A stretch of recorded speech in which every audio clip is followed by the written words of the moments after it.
Local 4 News begins right now with a breaking news alert.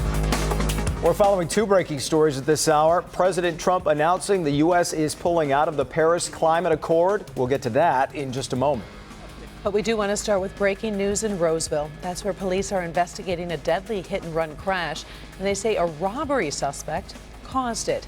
Police confirm one person is dead and two others have been injured in that violent crash. It happened at the intersection of Kelly Road and Masonic Boulevard when two men blew through a red light, slamming into that other vehicle.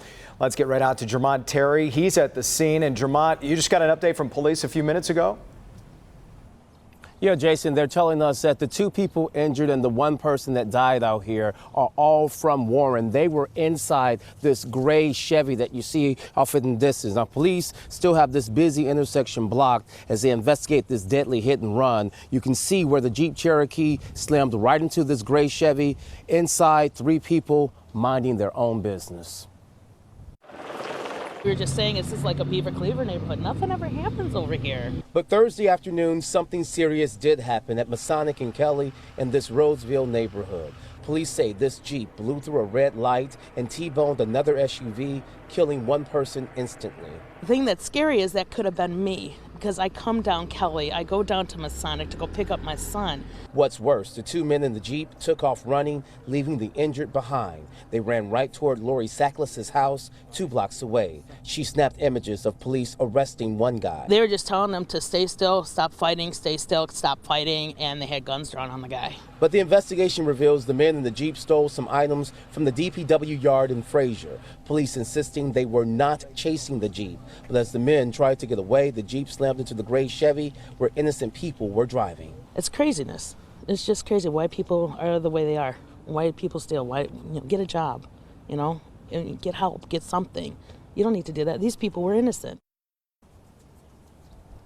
Now, the two people injured in that car are in serious critical condition tonight. They are both a man and a woman in their 70s, and as we mentioned, they are from Warren. As for the person who died, police telling us there was a 51-year-old man also from Warren, and tonight they are still looking for the individual, that second person that was in that Jeep. Reporting live in Roseville, Jermont Terry, Local 4. And Jermont, any description on that second guy?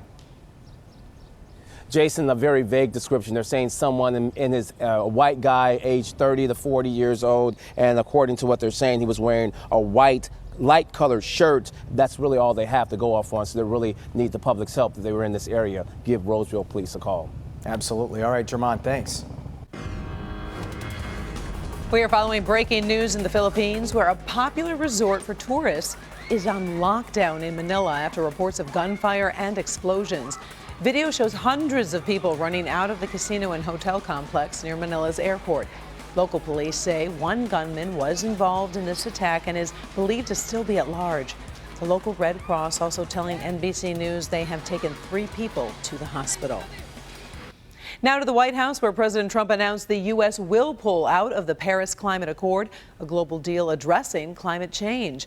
The move fulfills a campaign promise the president made. It's a decision many people, even in his own circle, did not want him to make. In the Rose Garden announcement, the president said, quote, "It's time to put Youngstown, Detroit, and Pittsburgh before Paris," unquote. Blaine Alexander is in Washington. And hello to you from Washington. Now keep in mind, this is a global agreement. Only Nicaragua and Syria declined to join. No deal. President Trump announcing today the U.S. will pull out of the Paris Climate Accord, a global agreement to cut greenhouse gas emissions.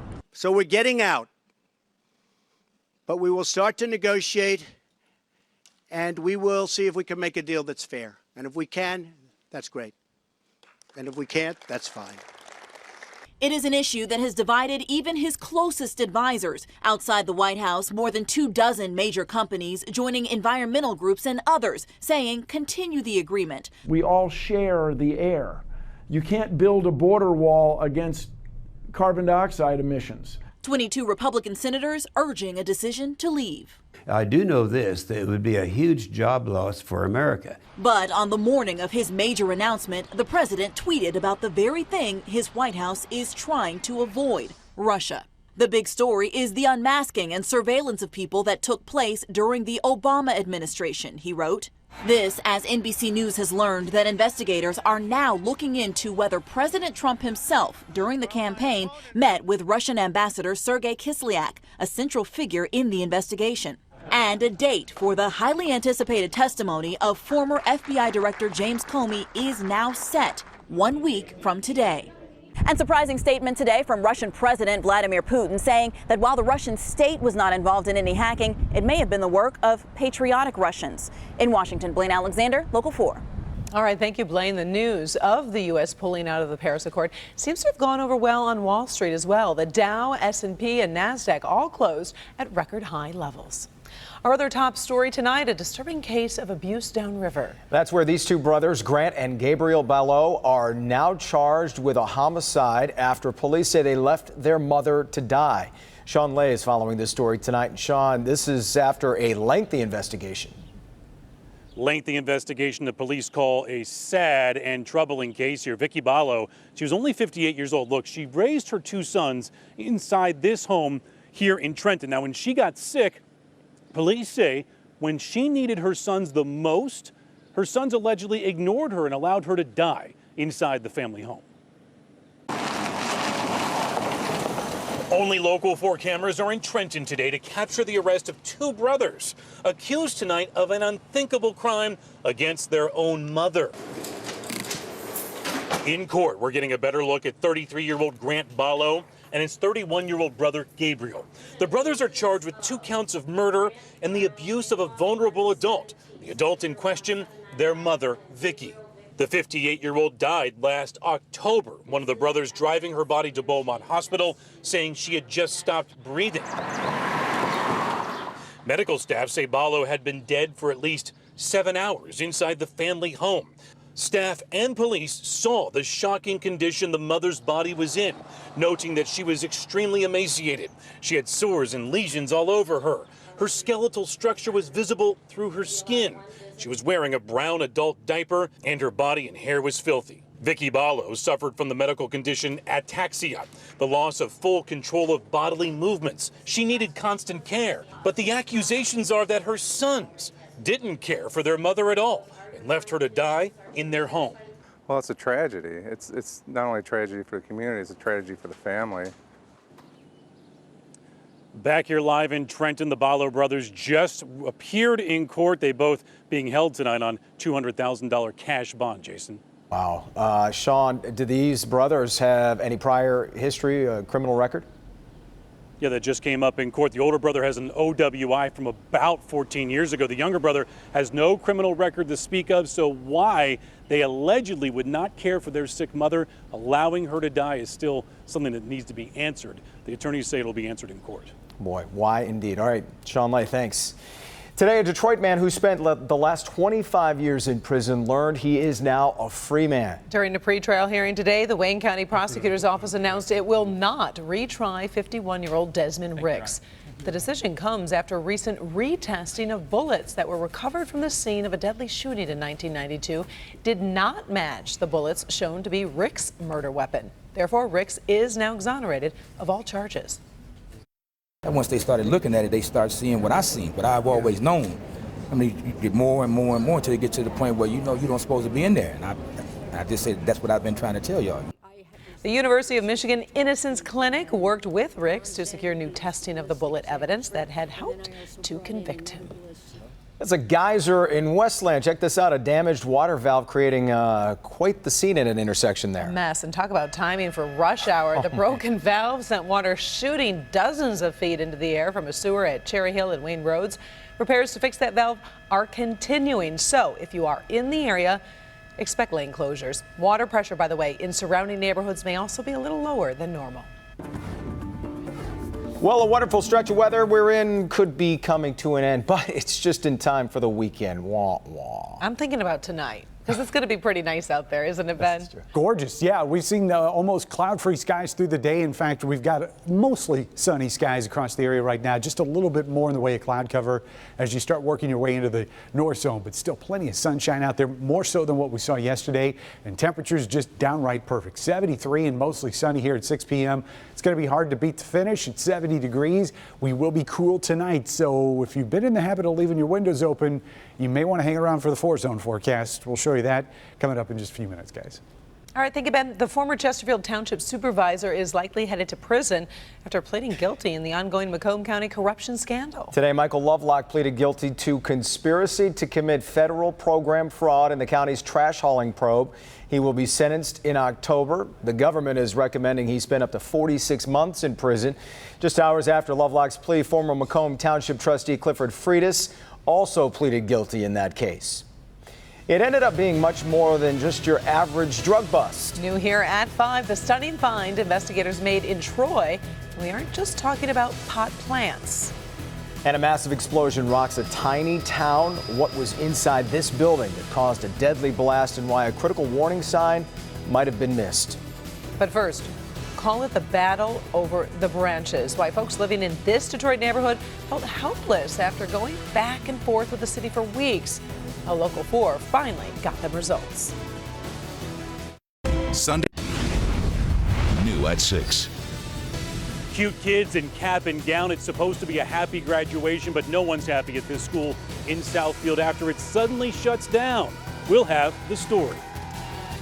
This time, the protest worked. We will take you inside the local animal shelter that's dramatically lowered its kill rate after facing tough criticism. How they've done it, new at 6.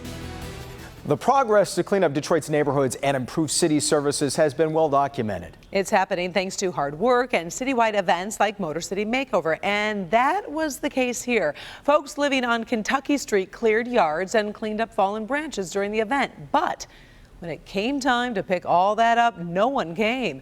Rod Maloney reports on their frustration that had them reach out to us for help. Motor City Makeover is one of those feel-good type deals where the community gets together and tries to make the place look a little bit better. But 2 weeks later, take a look at this. The Motor City Makeover is kind of incomplete. Is the city going to pick this up?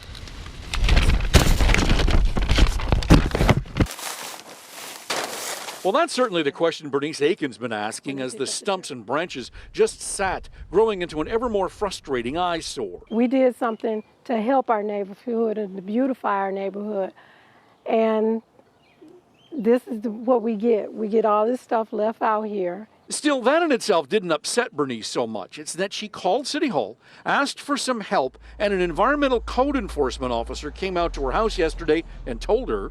She said she was going to tell us how to bundle it, and then if it's not removed in 48 hours, we were going to get tickets. Threatening a $100 ticket or maybe even more.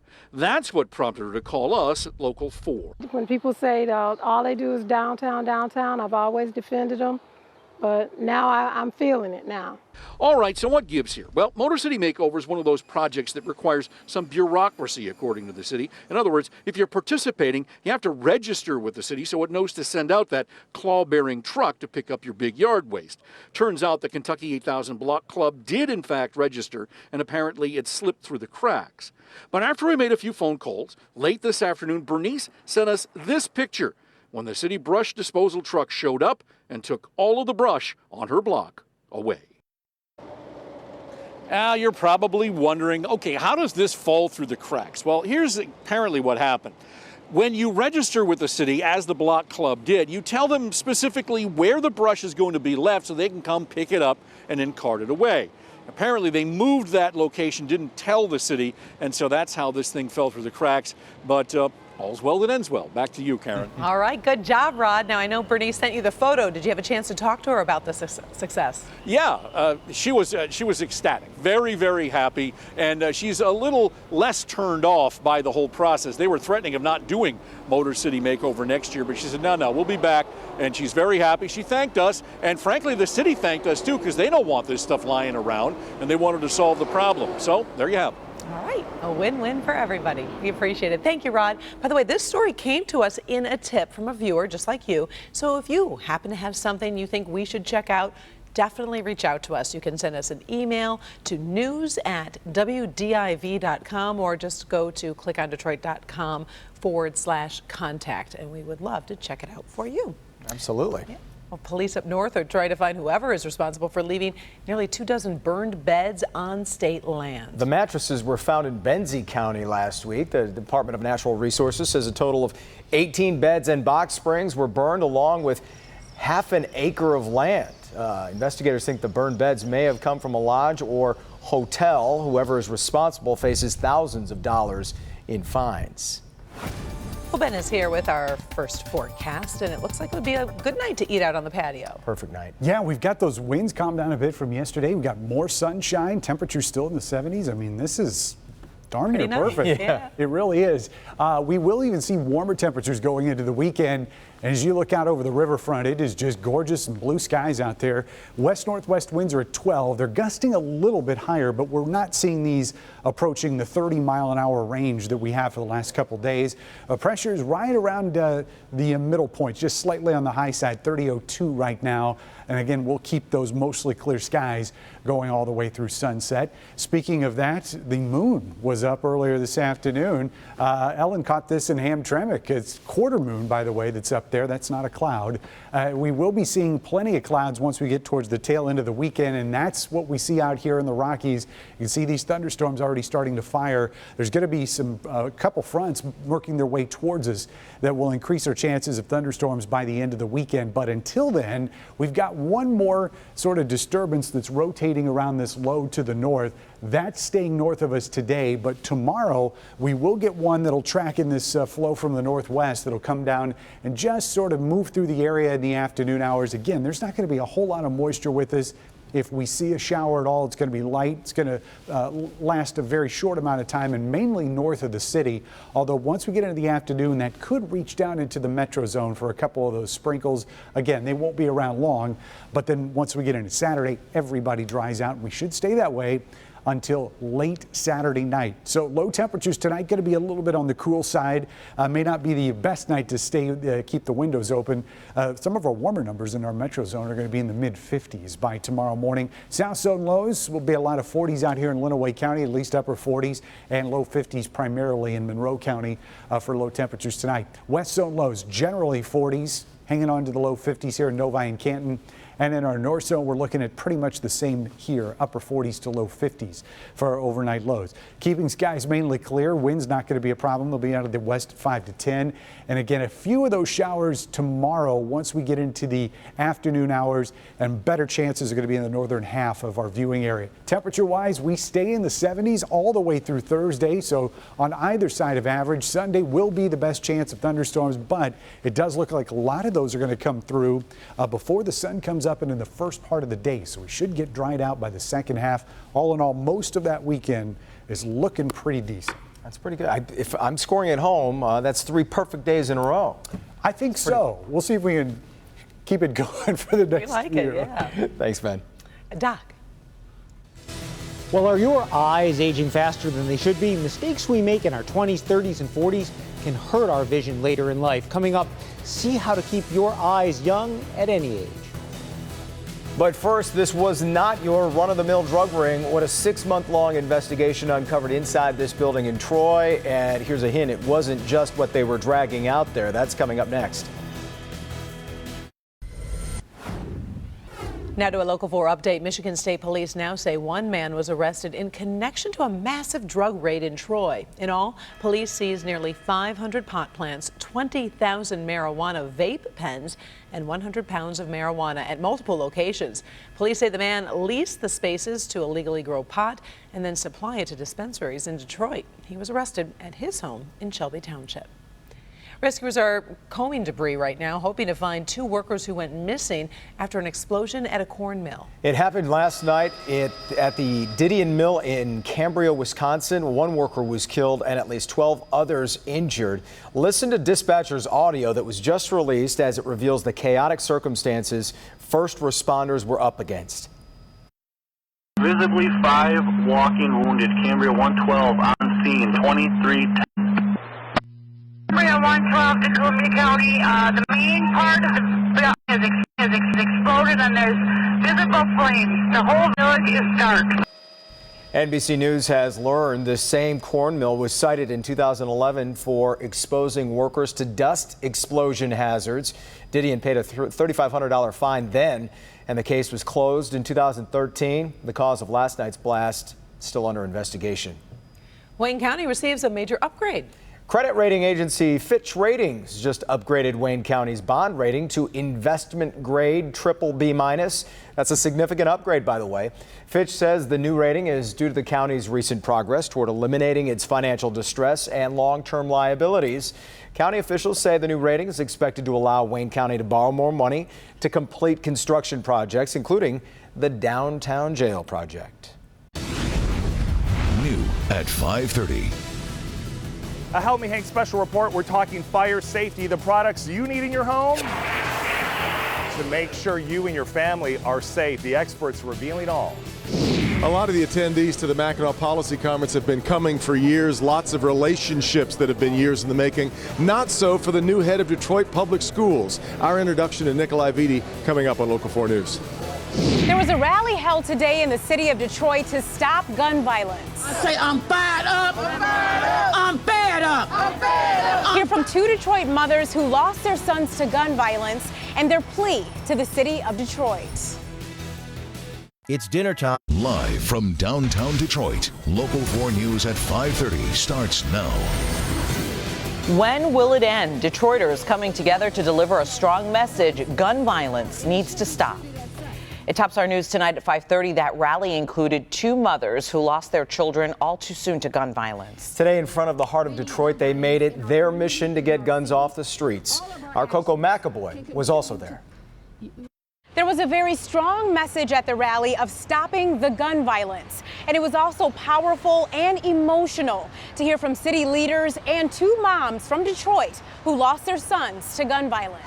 No justice. No justice. No peace. The group gathered around the Spirit of Detroit statue. I say I'm fired up. I'm fired up. I'm fed up. I'm fed up. Their strong message about gun violence plaguing our community echoed down Woodward. Every time a young person is harmed by gun violence, our city and our nation's future strength and growth is jeopardized. And a family is impacted, like Jennifer Williams, who lost her son Pierre at the age of 15 2 years ago. I tried to raise my baby. I gave him everything he needed.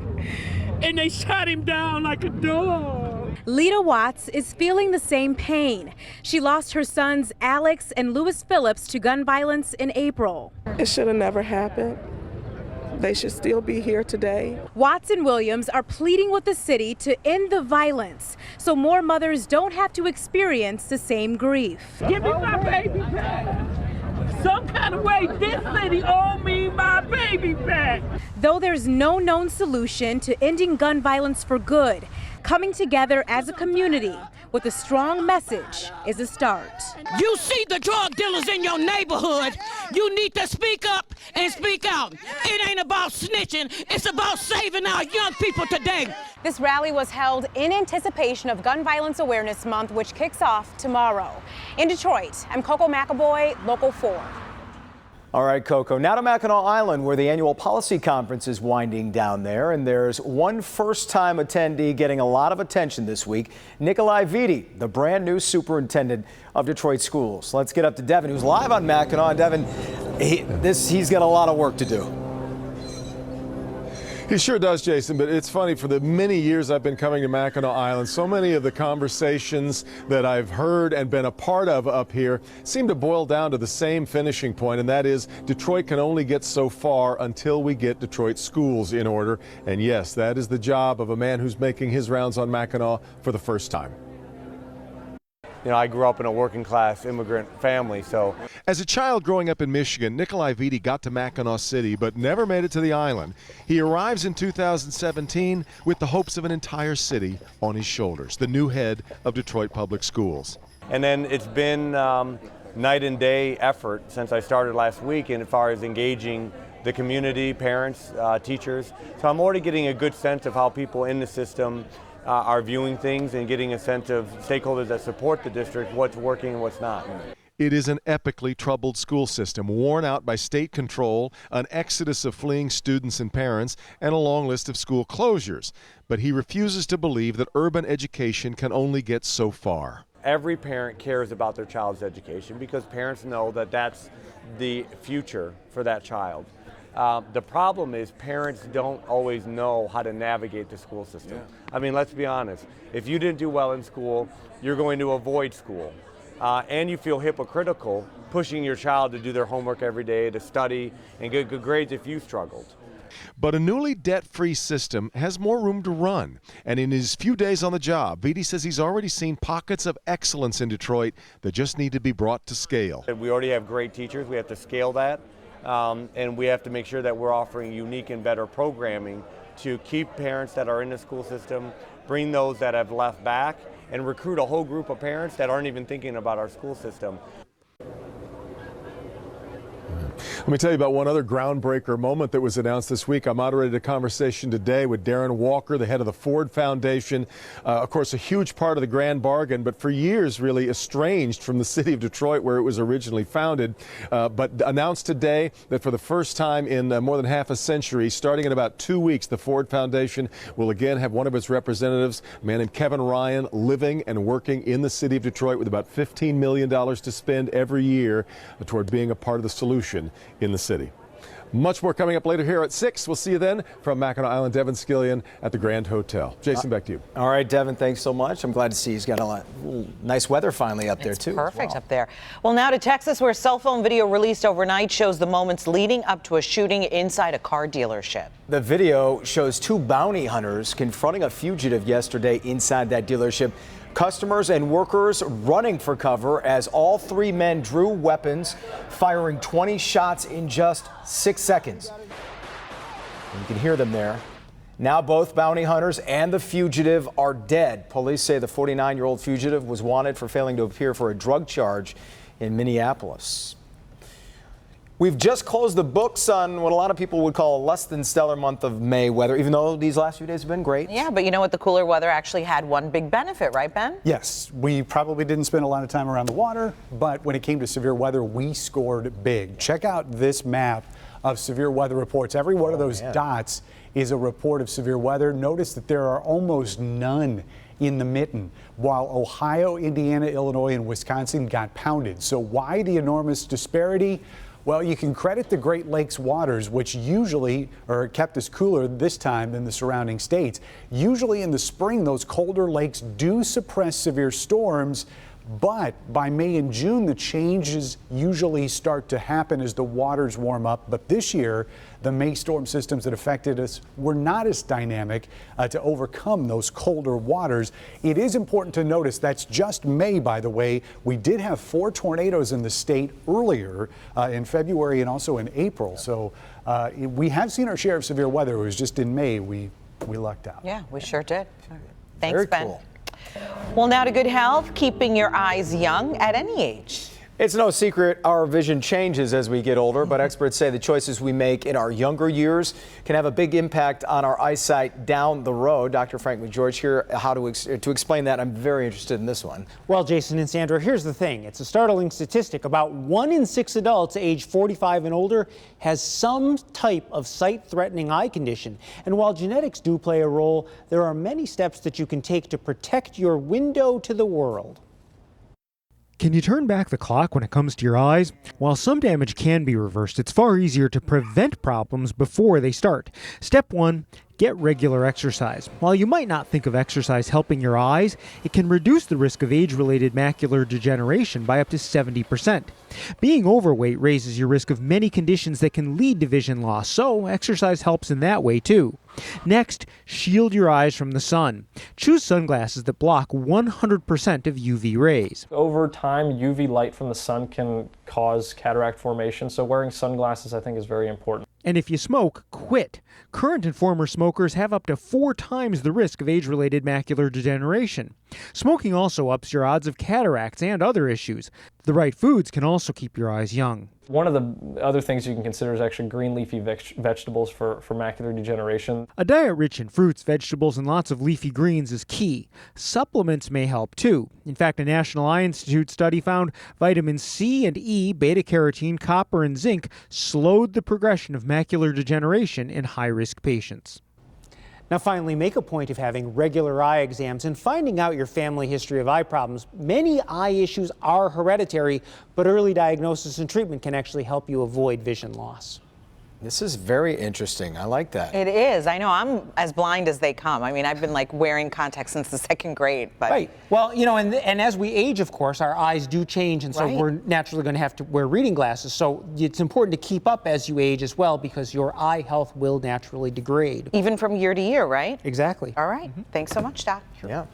2 local golfers have come up with a pretty cool way to raise a boatload of money, all while having fun out on the course. Tonight, Mitch Albom introduces us to Hal Zama and Don Hegley in this week's Heart of Detroit.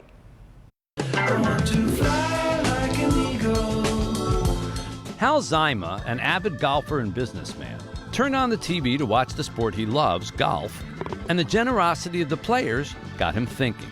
Some of the players donate $1,000 at St. Jude's for Children Research Hospital every time they score an eagle. So I thought to myself, wow, that's a great idea. What about if all these country clubs donated like $2 for every time an eagle scored? That could amass to a lot of money. So Hal and his friend Don Hegley started doing the math. 4,000 private clubs nationwide, with 350 members each, donating $2 per eagle. And there's about 50 eagle per club. It calculates to $160 million a year. Hal and Don teed off the idea at the Oakland Hills Country Club back in 2012. The concept may sound simple, but with 100% of its proceeds going to children's charities, the impact is monumental.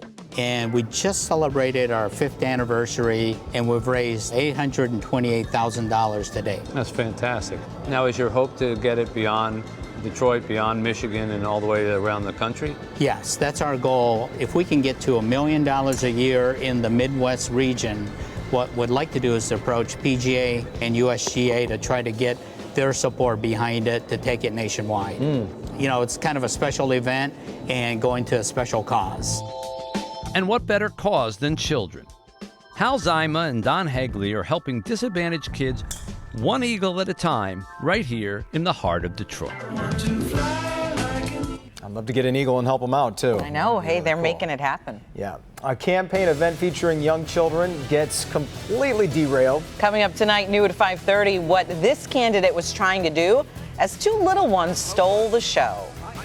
Also on the 5, a Michigan mailman jumps into action after seeing something go very wrong. What he did that has all the neighbors on the route calling him a real hero.